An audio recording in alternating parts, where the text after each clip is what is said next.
여기 놀라운 사실이 있다. 우리의 몸이 매 순간 우리에게 말하고 있다는 것이다. 단지 우리가 듣는 방법을 모를 뿐이다. 우리 몸은 블랙박스와 같다. 기능은 알지만 정확히 어떻게 작동하는지는 알지 못한다. 블랙박스인 우리 몸에는 모든 시스템에 영향을 미치는 하나의 지표가 존재한다. 그 지표가 바로 글루코스이다. 이 지표를 이해하고 최적화하기 위한 선택을 한다면 신체적으로, 정신적으로 건강해진다.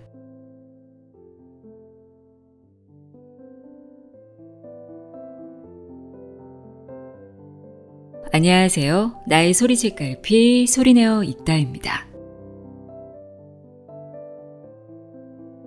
혈당 관리가 건강에 중요하다는 사실을 이제 당뇨병 환자가 아니어도 많이들 인식하고 있는데요. 오늘은 혈당 밸런스가 삶의 밸런스라고 이야기하는 책입니다. 혈당 여신으로 불리는 유명 인플루언서이자 생화학자인 제시 인차우스페의 글루코스 혁명입니다. 저자 소개부터 읽어드릴게요. 제시 인차우스페. 저자는 최첨단 과학을 사람들의 신체적, 정신적 건강 증진에 도움이 되는 쉬운 팁으로 바꾸는 임무를 수행하고 있다. 런던 킹스 칼리지에서 수학 학사학위를, 조지타운 대학교에서 생화학 석사학위를 받았다. 실리콘밸리에 있는 유전자 분석 스타트업에서 일하면서 식습관이 유전보다 건강에 중요하다는 것을 깨달았다. 그녀는 이 책을 통해 음식 갈망부터 생식 능력에 이르기까지 삶의 모든 측면에 영향을 미치는 혈당의 본질적인 역할에 대한 빛나는 통찰을 보여준 것은 물론 우리가 좋아하는 것을 먹으면서도 혈당을 최적화할 수 있게 하는 놀라운 꿀팁들을 공유하고 있다. 이 책에서 강조하고 있는 것은 제목에서 알 수 있듯이 글루코스입니다. 글루코스란 혈액에 있는 혈당, 포도당의 양을 뜻하는데요. 포도당은 우리 몸의 주된 에너지원이죠. 대부분 음식을 통해서 얻습니다. 포도당은 혈관을 통해 세포로 이동하는데 그 농도는 하루 종일 변동됩니다. 혈당 스파이크라고 부르는 급격한 농도 증가는 감정, 수면의 질, 체중, 피부, 면역 상태, 심장병 위험도 등 우리 몸 전체에 영향을 줍니다. 혈당 스파이크가 일어나면 마치 모든 부분이 통제 불능 상태에 빠진 비행기와 비슷한 상태가 됩니다. 비행기가 추락하지 않게 하려면 혈당 곡선을 완만하게 만들어야겠죠. 그런데 현대인의 10명 중 9명 정도가 자신도 모르는 사이에 혈당 롤러코스터를 타고 있을 가능성이 크다고 합니다. 저자는 이 책을 통해 혈당 관리를 어떻게 하면 좋은지 과학적 근거를 바탕으로 설명하고 탄수화물 섭취 순서나 섭취 방식 등 현실적인 혈당 관리 꿀팁을 제시합니다. 특히 좋아하는 음식을 먹으면서도 혈당 스파이크를 피할 수 있는 방법들이 흥미로웠습니다. 그럼 지금부터 혈당 관리가 왜 중요한지, 그리고 혈당 곡선을 완만하게 하는 방법은 무엇인지 자세히 알아보도록 하겠습니다. 제시 인차우스페의 글루코스 혁명 내용의 일부를 읽어드립니다. 귀 기울여 들어보세요.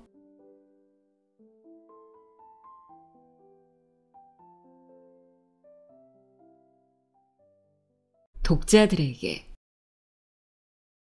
마지막으로 먹은 음식이 당신의 몸과 마음에 어떤 영향을 주었는지 알고 있는가? 많은 사람들이 알지 못한다. 나도 혈당에 대해 배우기 전에는 당연히 알지 못했다. 대부분의 사람들에게 몸은 블랙박스와 같다. 기능은 알지만 정확히 어떻게 작동하는지는 알지 못한다. 우리가 점심을 고를 때를 떠올려 보자. 몸에 무엇이 필요한지 생각하기보다 보고 듣는 것에 따라 고르는 경우가 더 많지 않던가? 이와 관련해 철학자 앨런 와츠는 다음과 같이 말했다. 동물은 위장으로 음식을 먹지만 인간은 뇌로 음식을 먹는다. 몸이 우리와 대화할 수만 있다면 전혀 다른 이야기가 펼쳐질 것이다. 우리가 2시간 후에 배고픔을 느끼는 이유와 어제 잠을 잘 못 잔 이유, 그리고 다음날 컨디션이 좋지 않은 이유가 무엇인지 정확하게 알 수 있을 것이다. 음식에 대해서도 더 나은 결정들을 내리게 될 것이다. 건강이 더 좋아질 것이다. 인생이 더 좋아질 것이다. 여기 놀라운 사실이 있다.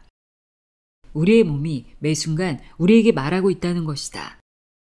단지 우리가 듣는 방법을 모를 뿐이다. 우리가 입안에 넣은 모든 것은 반응을 일으킨다. 우리가 먹은 음식은 30조 개의 세포와 30조 개의 박테리아에 영향을 준다. 음식에 대한 갈망, 여드름, 편두통, 브레인 포그, 감정 기복, 체중 증가, 졸음, 불임, 다낭성 난소 증후군, 이형 당뇨병, 지방간, 심장질환 등 이 모든 것이 우리 몸이 우리에게 문제가 있다고 알려주는 신호이다.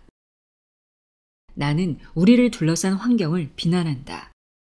우리가 영양을 선택하는 일은 음식 산업이 돈을 벌기 위해 이용하는 엄청난 자본의 마케팅 캠페인에 영향을 받고 있다. 탄산음료, 패스트푸드, 사탕을 위한 캠페인 등 그것은 일반적으로 당신이 얼마나 많이 먹는지가 중요하다. 가공식품과 설탕 자체는 본질적으로 해롭지 않다로 가장되어 마케팅이 정당화된다. 하지만 과학은 그 반대를 보여준다. 가공식품과 설탕은 우리가 칼로리를 초과하여 먹지 않더라도 원래 몸에 해롭다. 그럼에도 불구하고 잘못된 마케팅은 다음과 같은 주장들을 믿게 만든다. 체중 감량은 오직 칼로리 섭취량과 칼로리 소모량에 관한 것이다. 아침을 절대 거르지 말아야 한다. 쌀 케이크와 과일 주스는 몸에 이롭다. 지방이 많은 음식은 몸에 해롭다. 에너지를 내기 위해서는 단 음식을 먹어야 한다. 이형 당뇨병은 당신이 할 수 있는 것이 아무것도 없는 유전 질병이다. 체중을 감량하지 못하는 이유는 의지가 부족하기 때문이다. 오후 3시에 졸리는 것은 당연하다. 그럴 때는 커피를 마셔라. 잘못된 음식을 선택하면 신체적으로 정신적으로 영향을 받는다. 우선 매일 아침 좋은 기분을 느끼며 잠에서 깨기가 어렵다. 매일 아침 개운하게 일어나는 것이 별로 중요하지 않게 느껴질 수도 있다. 하지만 가능하다면 기분 좋게 일어나고 싶지 않은가? 나는 당신이 할 수 있는 방법이 있다는 것을 알려주기 위해 이 책을 썼다. 오랫동안 과학자들은 음식이 우리 몸에 어떤 영향을 주는지 연구해왔고 우리는 이 주제에 대해 그 어느 때보다 많이 알고 있다. 전 세계에 있는 연구실에서 지난 5년 동안 흥미로운 발견들이 있었다. 과학자들은 우리 몸에서 일어나는 음식에 대한 실시간 반응을 알아냈다. 그리고 우리가 어떤 음식을 먹는지도 중요하지만 어떻게 먹는지, 먹는 순서, 음식 조합, 그리고 음식 그룹이 중요하다는 것을 증명했다. 블랙박스인 우리 몸에는 모든 시스템에 영향을 미치는 하나의 지표가 존재한다. 이 지표를 이해하고 최적화하기 위한 선택을 한다면 신체적으로 정신적으로 건강해질 것이다. 그것은 혈액에 있는 혈당, 즉 포도당의 양이다. 포도당은 우리 몸의 주된 에너지원이다. 대부분 음식을 통해서 얻는다. 포도당은 혈관을 통해 세포로 이동하는데 그 농도는 하루 종일 변동된다. 내가 혈당 스파이크라고 부르는 급격한 농도 증가는 감정, 수면의 질, 체중, 피부, 면역 상태, 심장병 위험도, 그리고 임신 가능성 등 모든 것에 영향을 준다.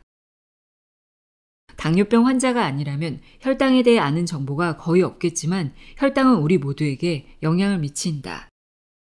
지난 몇 년 동안 포도당을 모니터링하는 도구를 더 쉽게 사용할 수 있게 되었다.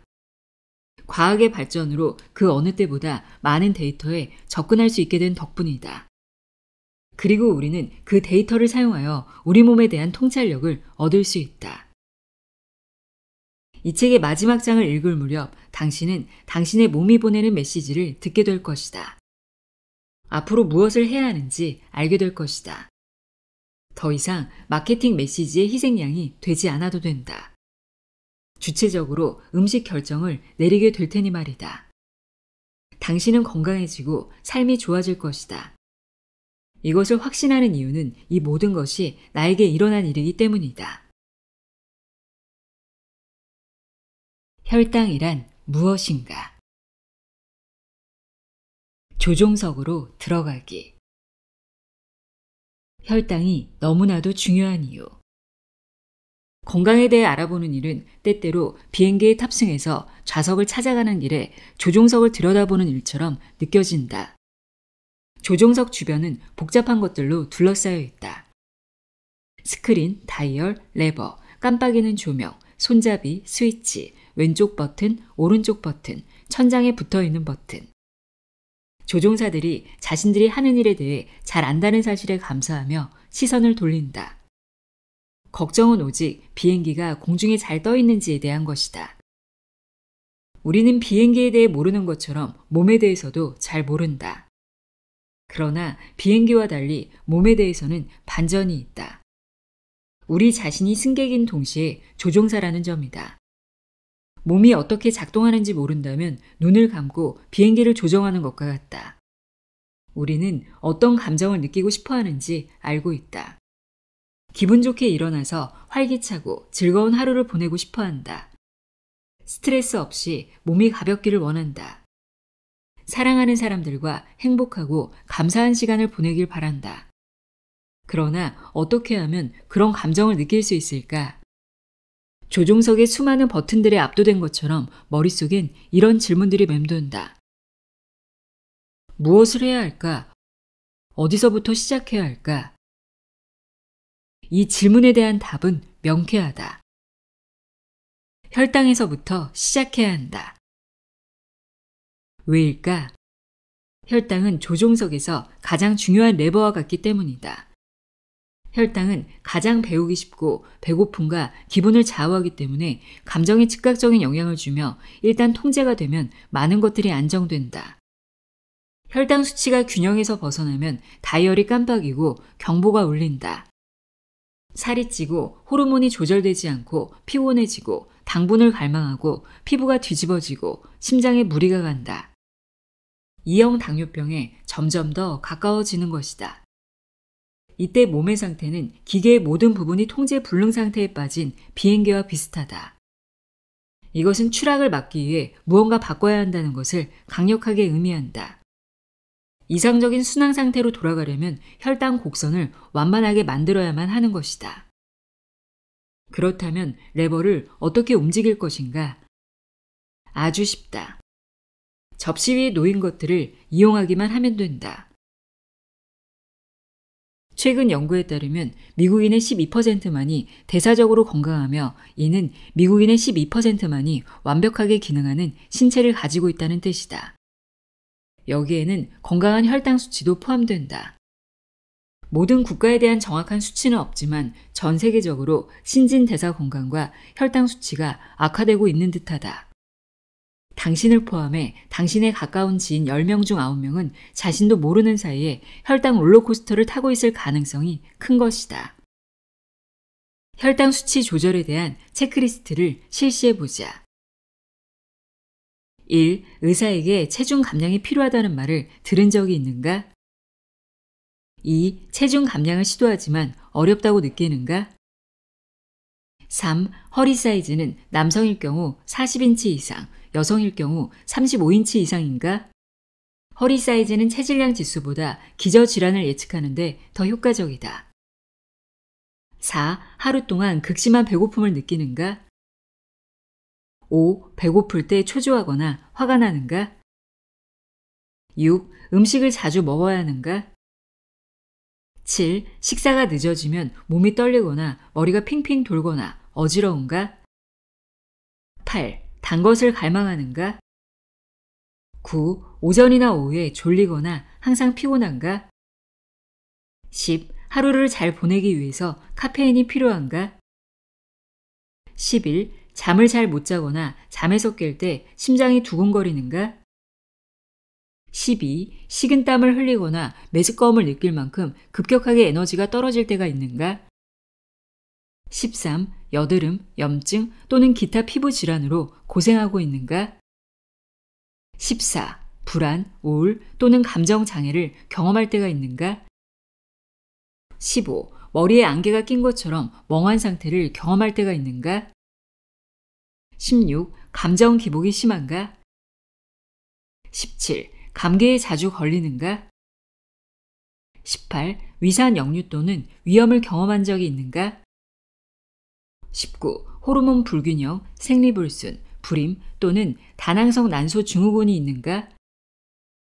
20. 혈당 수치가 상승했다는 말을 들어본 적이 있는가? 21. 인슐린 저항성이 있는가?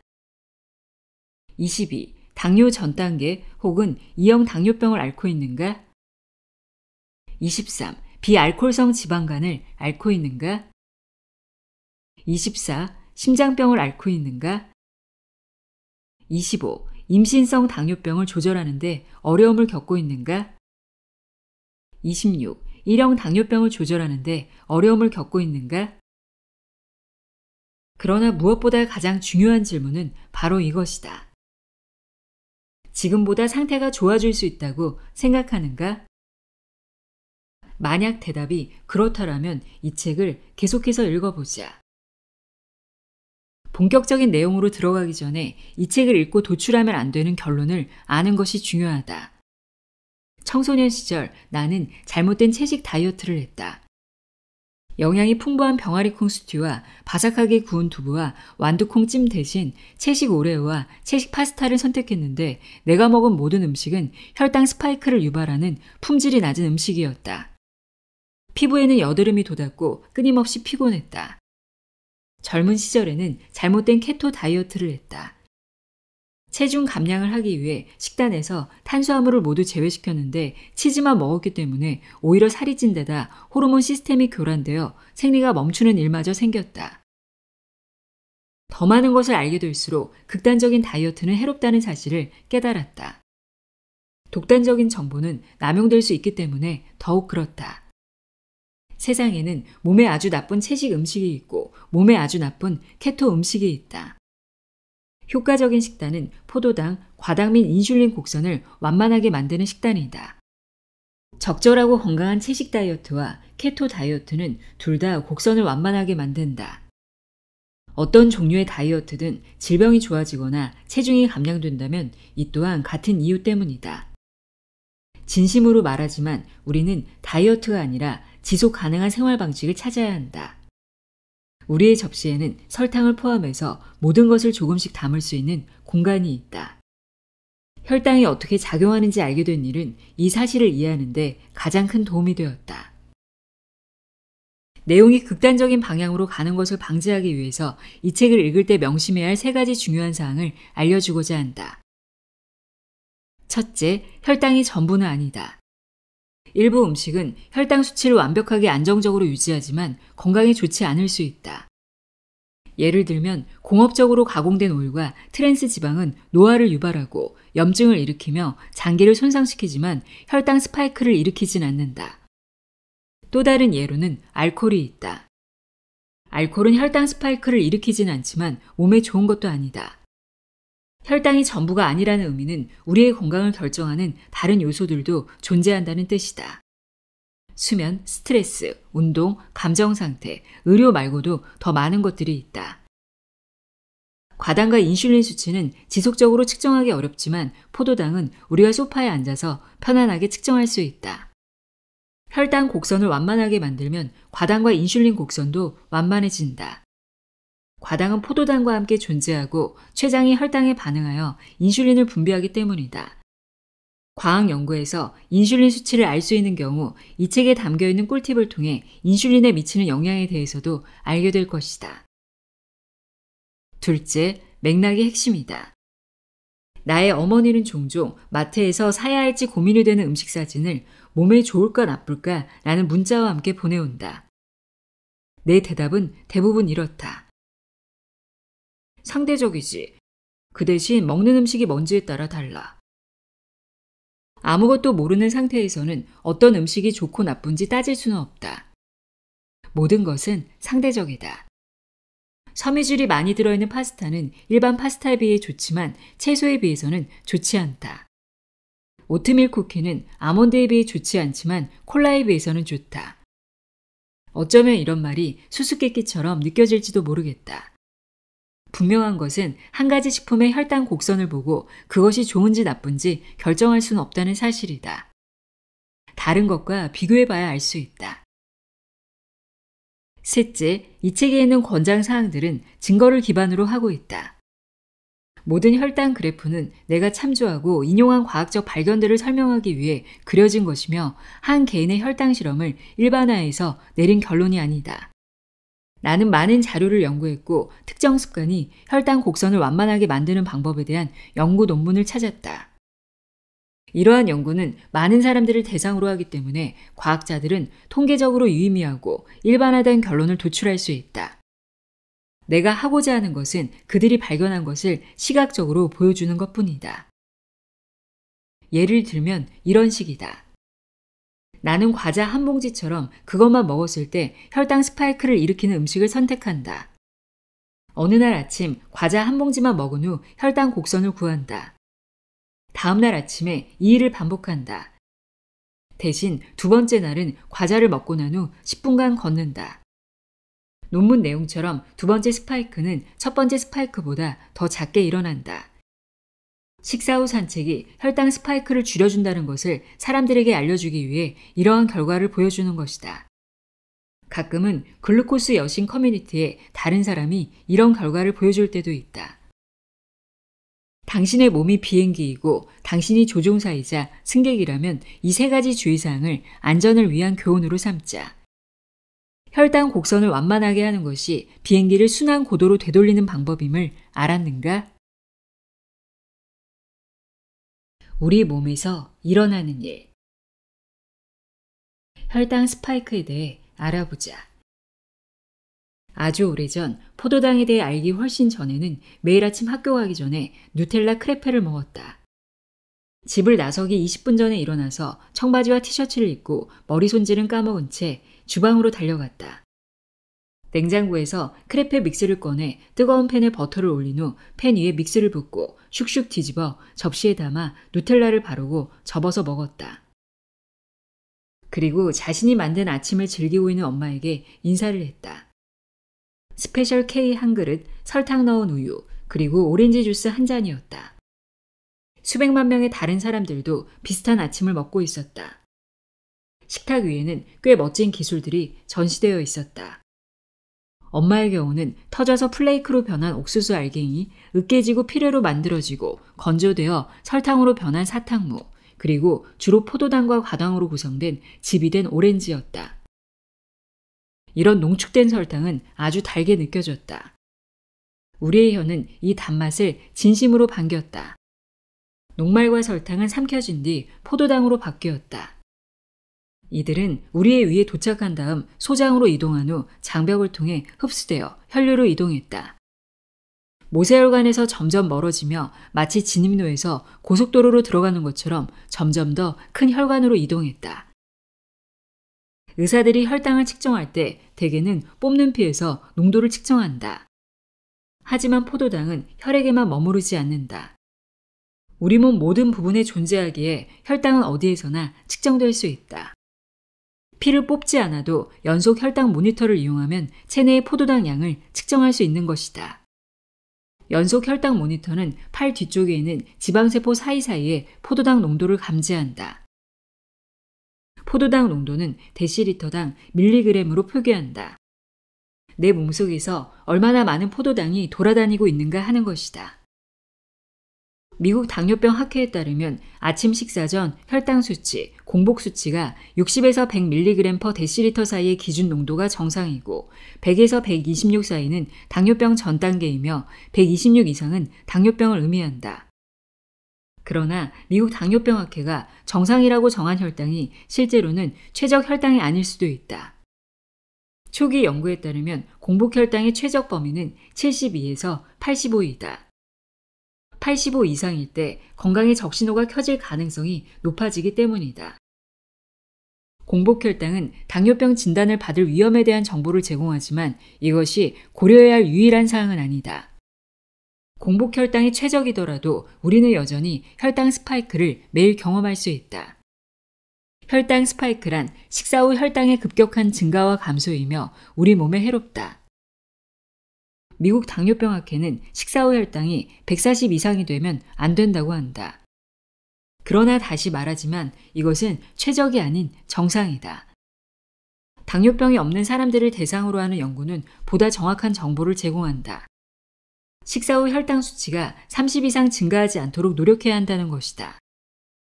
따라서 이 책에서는 혈당 스파이크를 식사 후 혈당 수치가 30 이상 증가한 경우로 정의하겠다. 우리의 목표는 공복 수치가 얼마든 혈당 스파이크를 피하는 것이다. 가장 문제가 되는 것은 혈당 스파이크가 가져오는 결과이기 때문이다. 몇 년간 매일 반복된 혈당 스파이크는 공복 혈당을 천천히 증가시키는데 그 수치가 당뇨병 전 단계가 되어야만 몸에 문제가 있다는 것을 알게 된다. 그러나 그때쯤이면 손상이 이미 시작된 것이다. 매일 아침 엄마의 아침 식사는 80mg/dl라는 엄청난 혈당 스파이크를 일으켰고 100이던 공복 혈당이 180까지 치솟았다. 혈당 스파이크 기준인 30을 훨씬 뛰어넘는 수치였다. 미국 당뇨병 학회가 정한 식사 후 정상 혈당 스파이크 수치의 최대치인 140보다 훨씬 높았던 것이다.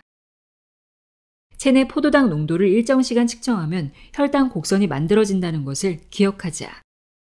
예를 들어 일주일 동안 측정한 혈당 곡선은 그 기간 동안 혈당 스파이크를 많이 경험했다면 변동이 심할 것이고 적게 경험했다면 완만할 것이다. 이 책에서 나는 당신이 혈당 곡선을 완만하게 만들 것을 조언한다. 이것은 혈당 곡선에서 혈당 스파이크를 점점 더 적게 그리고 더 작게 만드는 것을 의미한다. 혈당 곡선을 완만하게 만드는 또 다른 방법은 혈당 변동을 줄이는 것이다. 혈당 변동이 줄어들수록 당신의 건강은 더 좋아질 것이다. 나의 혈당 곡선을 완만하게 하는 방법은? 꿀팁. 음식을 올바른 순서대로 먹어라. 무엇이 올바른 순서인가?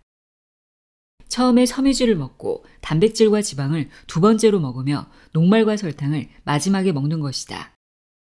연구자들에 따르면 이 순서가 가져오는 효과는 당뇨병 환자들이 혈당 스파이크를 낮추기 위해 처방받는 당뇨약과 비교가 가능하다.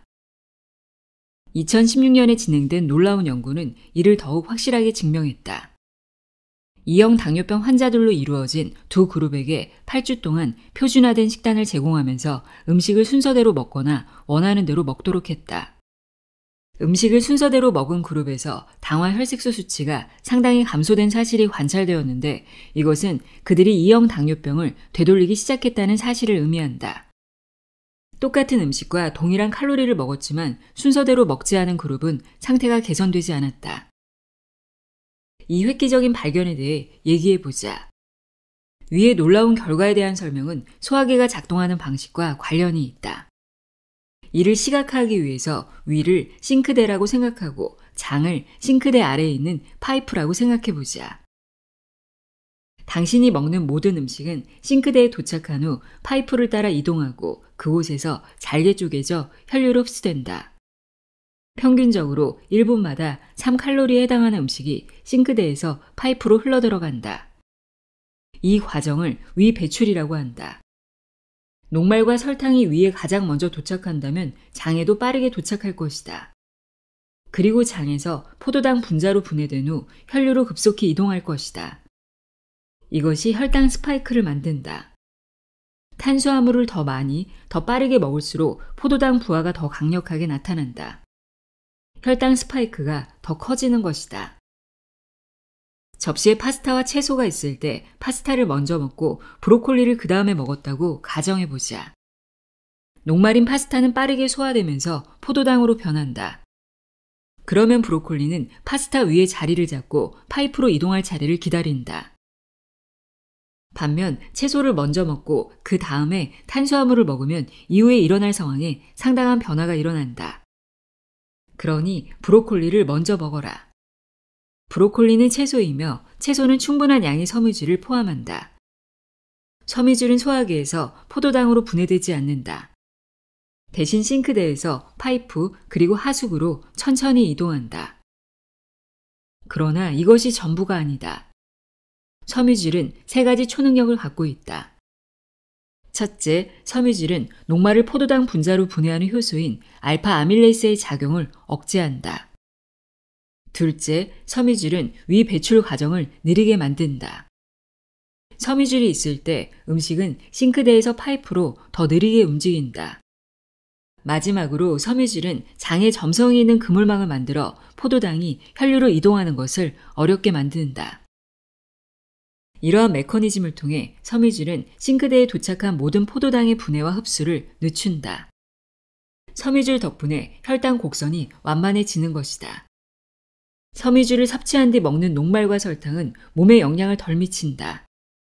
음식을 먹는 즐거움은 누리되 부작용에 대한 걱정은 덜 수 있다. 지금까지 탄수화물과 채소에 대해 알아보았다. 이제 단백질과 지방에 대해 알아볼 차례이다. 단백질은 고기, 생선, 달걀, 유제품, 견과류, 콩, 그리고 콩가 식물에서 발견된다. 단백질을 포함하는 음식이 지방도 포함하는 경우가 많으며 지방이 많은 음식에는 버터, 기름, 그리고 아보카도 등이 있다. 지방에는 좋은 지방과 나쁜 지방이 있는데 우리가 피해야 하는 나쁜 지방은 카놀라유, 옥수수유, 면실유, 대두유, 홍하유, 해바라기유, 포도씨유, 쌀겨유와 같이 수소가 첨가되고 정제된 식용유에 있다. 지방을 포함하는 음식 또한 위 배출 속도를 늦추기 때문에 탄수화물을 먹은 후보다 먹기 전에 지방을 섭취하는 것이 혈당 곡선을 완만하게 만드는 데 도움을 줄 것이다. 핵심은 탄수화물을 가장 나중에 먹는 것이다. 음식 순서가 혈당 스파이크에 미치는 영향을 설명하기 위해 테트리스 논리로 다시 돌아가 보자. 빠르게 내려오는 블록보다 천천히 내려오는 블록을 배열하는 것이 더 쉽다. 우리가 채소, 단백질과 지방, 탄수화물 순서로 음식을 먹으면 내려오는 블록의 속도를 늦출 수 있고 섬유질이 장에 만드는 그물망 덕분에 블록의 양도 줄일 수 있다. 포도당이 혈류로 천천히 들어갈수록 혈당 곡선은 완만해지고 몸 상태가 더 좋아질 것이다. 우리는 정확히 동일한 음식을 먹을 수 있다. 하지만 탄수화물을 마지막에 먹음으로써 신체적, 정신적 건강에 큰 차이를 만들 수 있다. 음식을 올바른 순서로 먹으면 췌장이 인슐린을 덜 생산한다. 그리고 줄어든 인슐린 양은 더 빠르게 지방 연소 모드로 전환하는 것을 도우며 이것은 다양한 긍정적인 결과들을 가져온다. 물론 체중 감량도 이에 해당한다. 베르나데트를 소개합니다. 우선 베르나데트가 당뇨병 환자가 아니라는 사실부터 밝히겠다. 그녀는 이 책의 꿀팁들을 사용하기 시작했지만 체중을 감량하기 위해서는 아니었다. 게다가 그녀의 여자친구들은 그녀에게 폐경 후 살을 빼는 것이 불가능하다고 말했다. 베르나데트가 원했던 것은 몸의 컨디션이 좋아지는 것이었다. 그녀는 몇 년 전부터 체중을 감량하려는 시도를 하지 않았고 칼로리를 계산하는 일에도 실증을 느끼고 있었다. 간헐적 단식도 그녀에게는 맞지 않았다. 57세가 된 베르나데트를 가장 괴롭힌 것은 빈약한 에너지였다. 마치 시계 장치처럼 매일 오후 일상 활동을 하는 동안 너무 피곤해져서 직장, 은행 또는 카페에서 바닥을 바라보며 생각했다. 여기 누울 수만 있다면 낮잠을 푹 잘 수 있을 것 같아. 오후 시간을 잘 보내기 위해서 그녀는 초콜릿바를 먹었다. 그러나 매일 밤 불면증에 시달렸고 새벽 4시에 잠에서 깼다. 베르나데트는 글루코스의 여신 인스타그램 계정을 통해 혈당 스파이크에 대해 처음 알게 되었다. 자신이 혈당 스파이크를 경험하고 있는지 잘 몰랐지만 계정에 있는 꿀팁들이 도움이 되는지 알아보기 위해 실천하기로 마음먹었다. 그래서 다음날 점심시간에 부엌 조리대에 평소 먹던 샌드위치 재료를 올려놓았을 때 이 말을 떠올렸다. 채소 먼저, 단백질과 지방은 두 번째, 탄수화물은 마지막. 모든 재료를 쌓아서 샌드위치를 통째로 먹기보다 샐러드와 피클을 먼저 먹고 그 뒤에 참치를 먹고 그 뒤에 식빵을 먹는 식으로 재료를 접시에 담고 새롭게 만들어진 해체된 샌드위치를 먹었다. 그녀는 습관적인 사람이며 자주 먹는 저녁 식사는 채소를 곁들인 스테이크와 파스타이다. 그날 저녁에는 채소와 고기를 먼저 먹고 파스타를 마지막에 먹었다. 평소 먹던 음식량을 전혀 바꾸지 않았다. 그저 먹는 순서를 바꿨을 뿐이다. 다음 날 그녀는 몇 달 만에 처음으로 편안하게 일어났다. 오전 7시였다. 평소 일어나던 시각보다 몇 시간이나 늦었다. 이것이 말도 안 되게 들린다는 것을 안다. 베르나데트도 이것이 말이 안 된다고 생각했다. 그녀는 흥분했다. 그래서 그날도 샌드위치를 해체해서 먹었고 저녁에 파스타를 가장 마지막에 먹는 것을 계속 실천했다. 3일 후 낮잠에 대한 갈망이 사라졌다. 그녀는 활력을 얻었다. 지난 몇 년간보다 컨디션이 좋아졌다. 마트에 갔을 때 평소처럼 초콜릿바를 집어들지 않았을 뿐만 아니라 이를 사고 싶다는 생각도 전혀 들지 않았다. 그녀는 이렇게 말했다. 정말 자유롭게 느껴졌어요. 무슨 일이 있었을까? 먹는 순서를 바꾸기 전 베르나데트는 점심 식사 후 혈당 급락을 경험했다. 그녀는 낮잠을 자고 싶어 했다. 비록 그녀의 뇌가 좋은 의도에서 한 일이라고 해도 그것은 잘못된 경고였다. 지금 에너지가 부족해. 무언가를 먹어야 해. 그녀는 초콜릿바를 찾았고 즉시 먹었다. 초콜릿바는 그녀의 혈당 수치를 즉시 증가시켰지만 수치는 곧 떨어졌다. 거친 롤러코스터였다. 음식 순서를 바꾸자 음식이 일으키는 혈당 스파이크가 작아졌고 혈당 하락도 덜 두드러졌다. 오후에도 배고픔을 덜 느꼈고 덜 피곤했다. 롤러코스터는 부드럽게 멈췄다. 그녀의 배고픔이 개선된 것에 대한 과학적인 설명이 존재한다. 코넬 대학교 연구팀에 따르면 음식을 잘못된 순서로 먹으면 배고픔을 느끼게 만드는 호르몬인 그렐린이 2시간 만에 식전 순서로 돌아간다. 반면 음식을 올바른 순서로 먹으면 그렐린이 3시간 넘게 평소보다 억제된 상태를 더 오래 유지한다. 3시간 이후로는 관찰하지 않았지만 추세를 보면 대여섯 시간 동안 유지되는 것 같다. 또한 이 연구는 폐경기 여성과 관련해 혈당 스파이크를 덜 일으키는 식단이 불면증의 감소와 관련이 있다는 것을 보여준다. 우리는 잠을 잘 잘 때 더 나은 선택을 하게 되고 더 좋은 동기를 찾게 된다. 베르나데트는 그렇게 느꼈다. 그녀는 심지어 오후에 산책을 나가기 시작했다.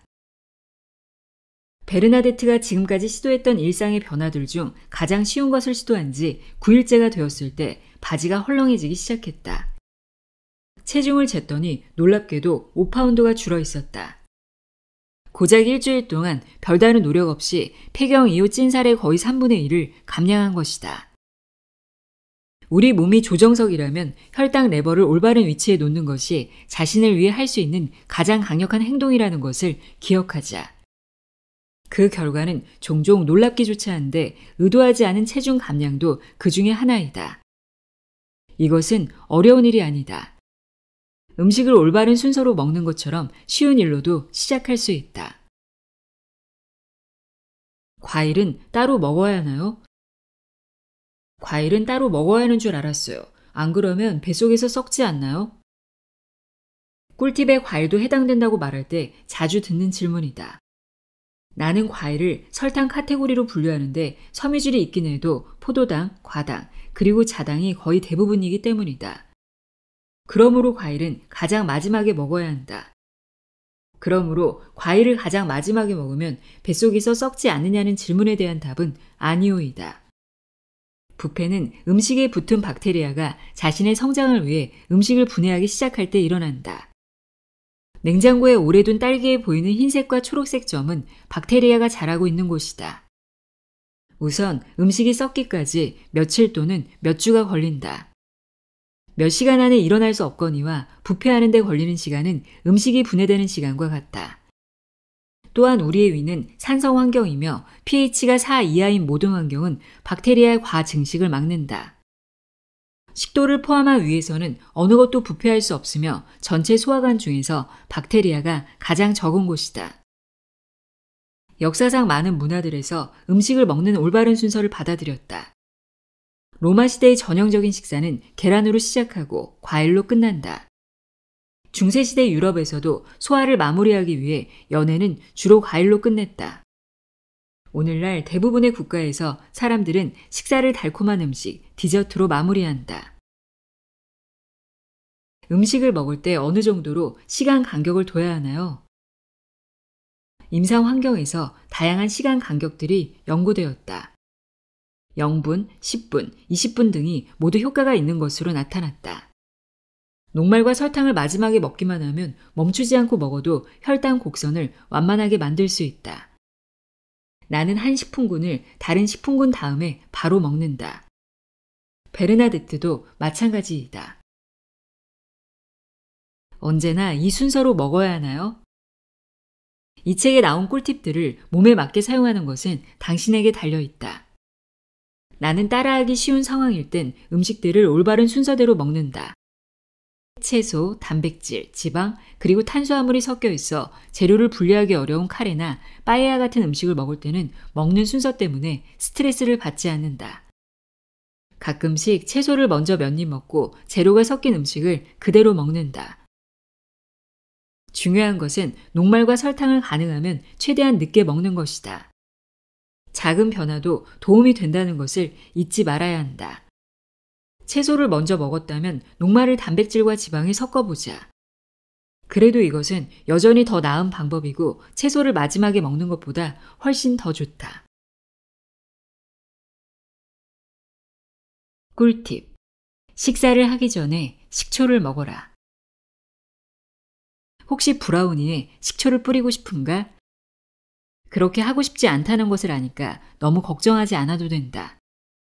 제안하고 싶은 것은 그런 게 아니다. 식초를 탄 음료를 만들어서 단 음식을 먹기 전에 조금 마시는 것에 대해 말하고 싶을 뿐이다. 이것은 내가 단 음식을 디저트나 간식으로 먹을 때 이용하는 방법이다. 레시피는 간단하지만 미치는 영향은 강력하다. 많은 물과 식초 한 큰술로 구성된 음료를 단 음식을 먹기 몇 분 전에 마시면 혈당 곡선이 완만해진다. 단 음식에 대한 갈망이 줄어들고 배고픔이 조절되고 더 많은 지방이 태워진다. 식초는 신맛이 나는 액체이다. 알코올을 아세트산으로 바꾸는 대표적인 박테리아를 이용해 알코올을 발효시켜 만든다. 이 박테리아는 주위에 항상 존재한다. 식초의 일반적인 종류로는 쌀식초, 화이트 와인 식초, 레드 와인 식초, 발사믹 식초, 사과 식초가 있다. 식초는 종류가 다양하지만 특히 우리의 꿀팁에 인기 있는 식초가 하나 있다. 사과 식초이다. 사람들은 수세기 동안이나 식초를 마셔왔지만 최근에야 과학자들이 식초가 건강에 도움이 되는 기전을 밝혀냈다. 지난 10년 동안 전 세계 수십 개의 연구팀이 식초가 몸에 미치는 영향을 연구해왔다. 대부분의 연구는 다음과 같이 진행됐다. 30명에서 수백 명의 참가자 그룹을 구성한다. 그룹의 절반에 해당하는 참가자들에게 3개월간 식사 전에 많은 양의 물에 식초 1큰술 또는 2큰술을 넣어 마시게 하고 나머지 참가자들에게는 식초는 아니지만 식초 맛이 나는 위약을 준다.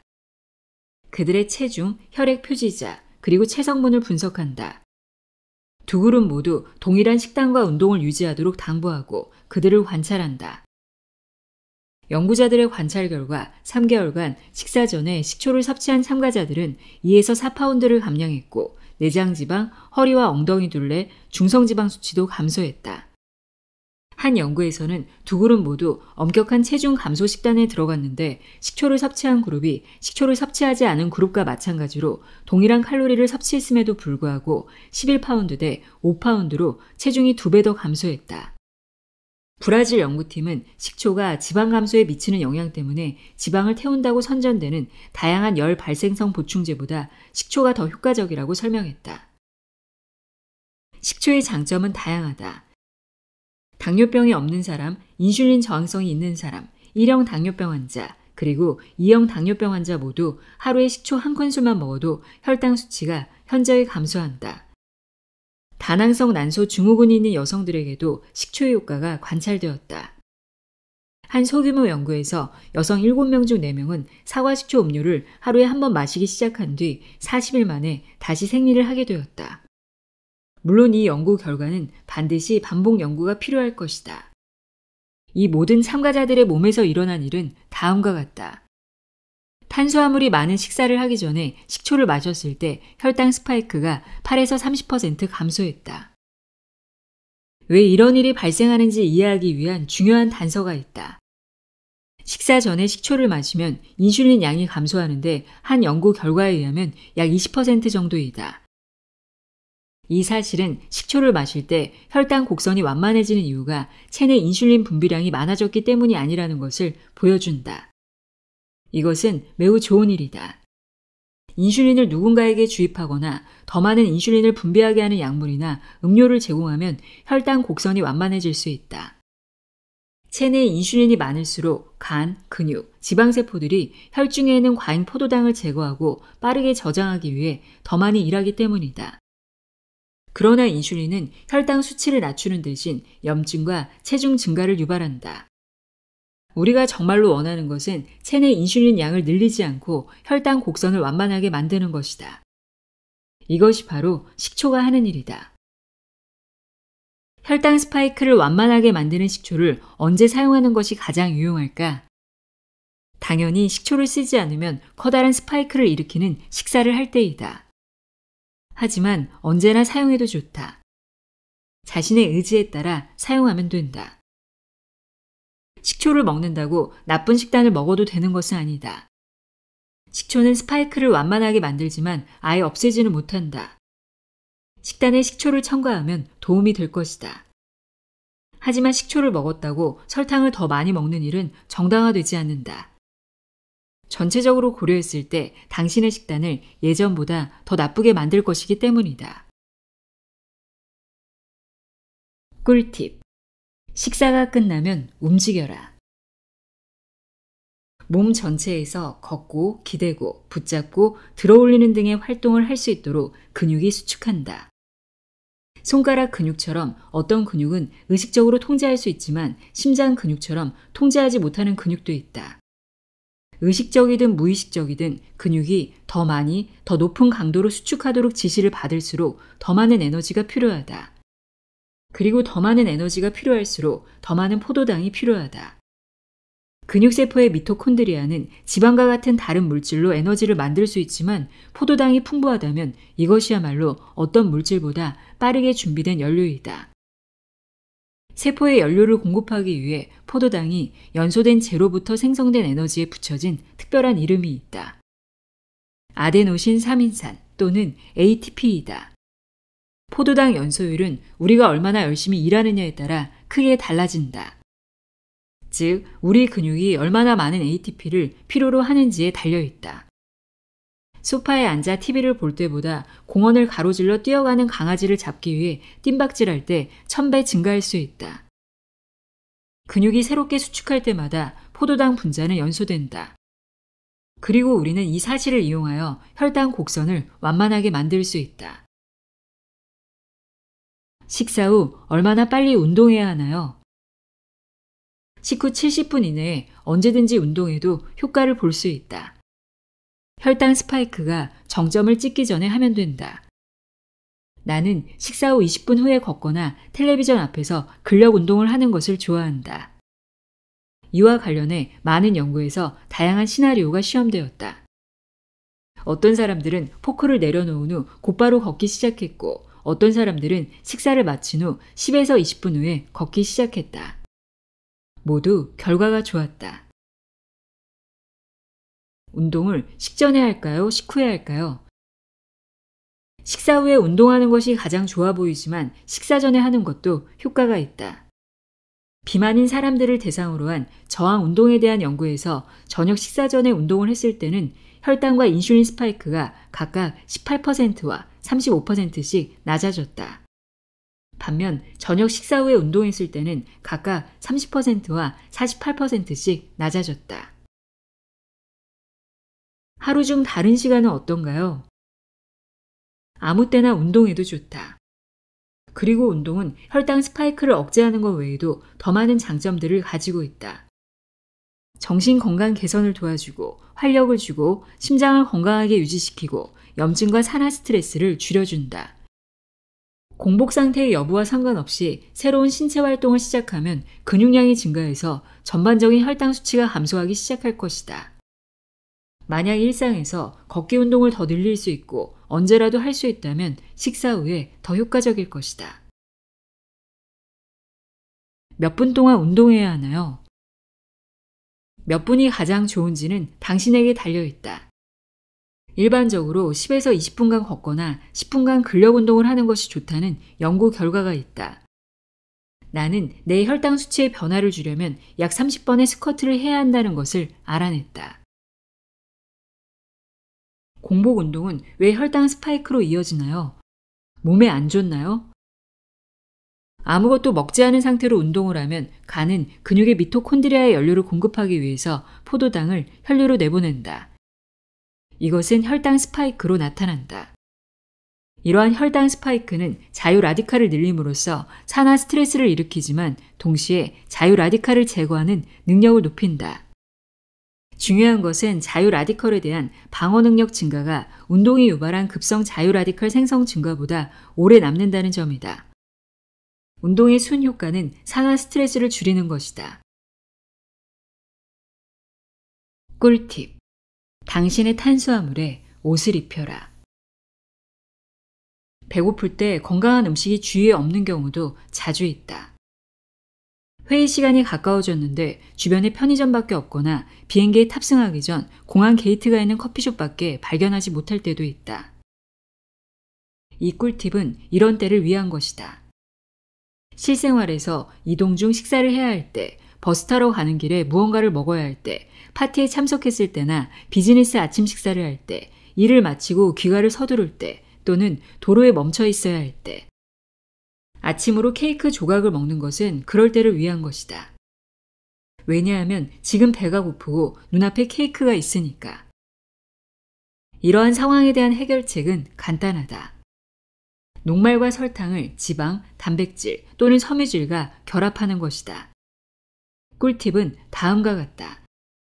탄수화물이 벌거벗고 돌아다니게 놔두지 말고 약간의 옷을 입혀라. 탄수화물에 입힌 옷이 체내에서 포도당이 흡수되는 정도와 속도를 감소시킬 것이다. 친구 집에서 브라우니를 먹되 그릭 요거트도 요청하라. 비즈니스 미팅에서 베이글을 먹되 훈제 연어도 같이 먹어라. 카페에서 점심을 포장하여 먹되 시내 가게에서 산 재료들을 추가해라. 방울토마토와 약간의 견과류만으로도 충분하다. 쿠키를 만드는 중이라면 반죽에 견과류를 추가해라. 애플 크럼블을 서빙하고 있다면 토핑으로 크림을 추천해라. 탄수화물을 즐긴다면 섬유질, 단백질, 지방을 추가하는 것을 습관화하고 가능하다면 그들을 먼저 먹자. 달지 않은 간식들도 녹말을 함유하고 있을 수 있기에 옷이 필요하다. 토스트에 아보카도와 치즈를 추가하고 쌀 케이크에 견과류 버터를 바르고 크로와상을 먹기 전에 아몬드 몇 개를 먹어라. 식사에 지방을 추가해도 인슐린 스파이크가 증가하지 않는다. 그것은 우리 몸에 인슐린 분비량을 늘리라고 말하지 않는다. 탄수화물이 풍부한 식사 전에 지방을 먹으면 식사에 반응하여 분비되는 인슐린 양이 줄어든다. 탄수화물만 먹는 것은 혈당 수치에만 나쁜 것이 아니라 배고픔 호르몬에도 큰 피해를 준다. 배부른 상태에서 배고픈 상태로 매우 빠르게 변하기 때문이다. 탄수화물에 옷을 입히면 배고픔의 고통을 피할 수 있다. 탄수화물에 옷을 입히면 우리 몸이 포도당과 벌이는 테트리스 게임이 레벨 10에서 레벨 1로 바뀐다. 산화 스트레스가 감소하고 자유 라디칼이 줄어들고 염증도 감소한다. 그리고 인슐린도 감소한다. 완만해진 혈당 곡선으로 몸 상태가 좋아지고 기분도 안정적이게 된다.